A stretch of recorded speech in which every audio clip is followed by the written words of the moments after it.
Hello and welcome back to the classroom. Teacher Madeline here again. Today's lesson is about more common errors. This is actually the third video of a whole series on common error corrections.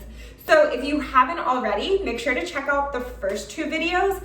They will both be linked in the description box down below. I highly recommend that you at least check out the first one about the top 5 most common mistakes that even the most highest level English speakers tend to make. And don't let yourself be one of them. Today, I've chosen 5 mistakes to discuss with you. I've chosen these 5 mistakes from about the past month of classes. I've been writing reports and reviewing some of the comments to students, and these are 5 mistakes that real live English speakers, foreigners, have made. And I'm sharing them with you today because my hope is that you can learn from others' mistakes. So let's get into it. Number 1, I cannot herd you.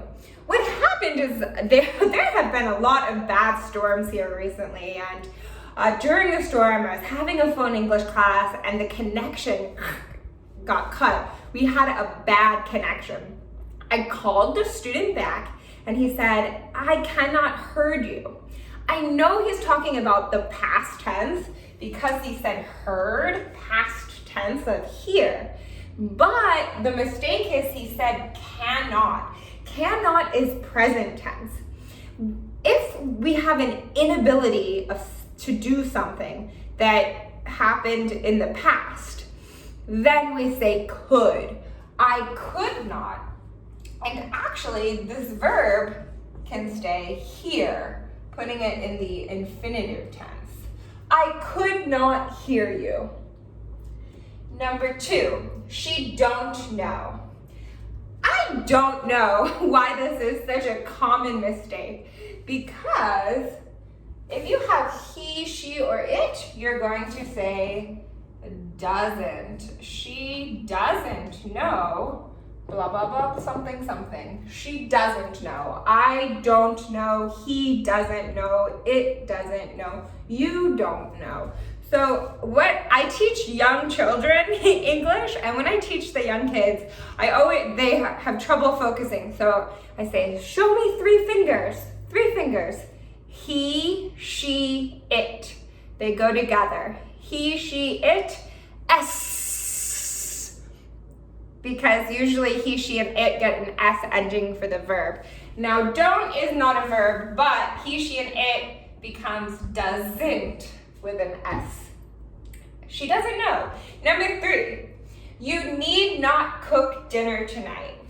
Well, this is technically correct, grammatically speaking. However, need not do something is like old English, and it's almost too formal that it sounds a little strange and awkward. So instead of need not, we're going to say you do not. You do not need. You do not need to cook. Should say to. You do not need to cook dinner tonight. Whew, thanks goodness, I'm going to order delivery. Oh, need not, as I said, is technically correct, and it's Old English. So I rarely ever say need not do something unless I'm pretending to be very, very formal, or I'm using really formal language in an informal situation in a joking manner, just to be funny. For example, maybe I'm drinking with my friend and my friend is becoming way too intoxicated or drunk. I might say, oh, Mary, you need not drink that extra glass of wine. But that's just me and my sense of humor. I don't know, we're all different. Maybe that's not funny. But need not is not commonly used. So you need not say you need not. You do not need to such and such. Number 4, I finished work over midnight. It can be confusing, over and past, so if you want to know more about this, please let me know in the comments down below. Sometimes over is correct. For example, I ran over 5 kilograms. It means I ran a little bit more than 5 kilograms. But when we talk about time specifically, midnight is a time, then we don't use over, but past, always past. For example, my mom wants me to be home at 5 o'clock for dinner, so I should not stay out past 5 o'clock, past before time. It's confusing because there is the common phrase overtime. If you don't know about the use of overtime, you can also check that out. I'll leave that video linked down below. But overtime is a common expression that most everyone is familiar with, and it's used as an adverb, so it's not the same. In this case, we're going to say past midnight. Number 5, she can apply just 6 university. Okay, so the first problem, as you probably noticed, I hope, it's a little easier to catch these mistakes when you see them rather than speaking in conversation. So 6 is more than 1, so this needs to be plural, so we're going to say universities. And just, we use just to explain when something is easy. Right? Oh, I just ran a mile. Oh, I just cooked ramen for dinner. You know, it's simple. It's something quick. But in this case, we don't want to put we're putting the emphasis on how many. 6 is not a lot. So we should say only. We use only when to explain the amount of something is just a little bit. She can apply only.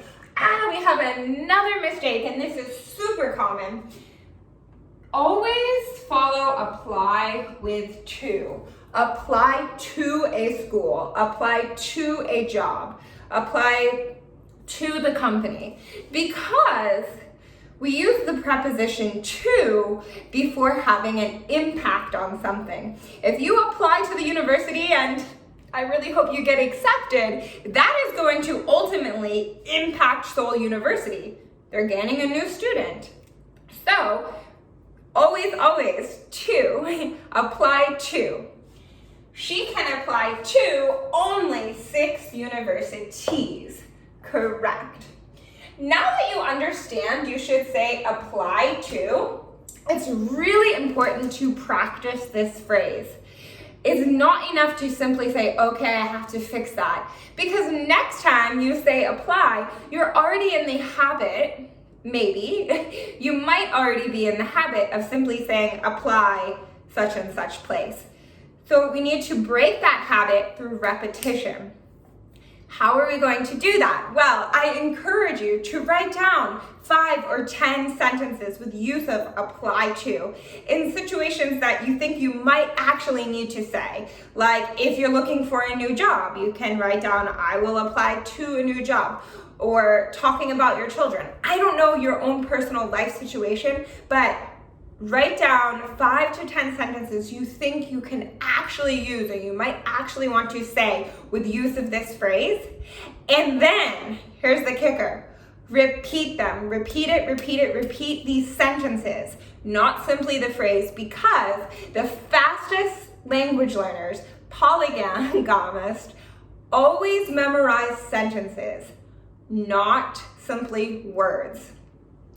And we need to practice this again and again through repetition to make and create new correct habits.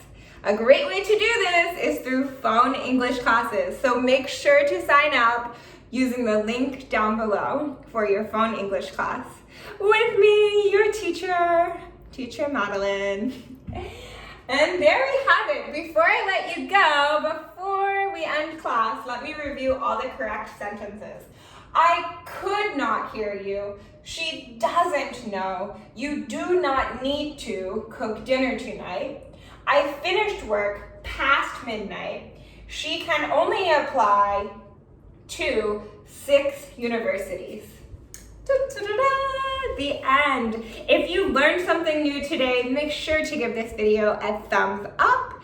If you have any further questions, as always, please let me know. I hope to see you in the classroom again soon. or hear you on the phone. Until next time, keep studying hard and never give up. Thank you. Goodbye.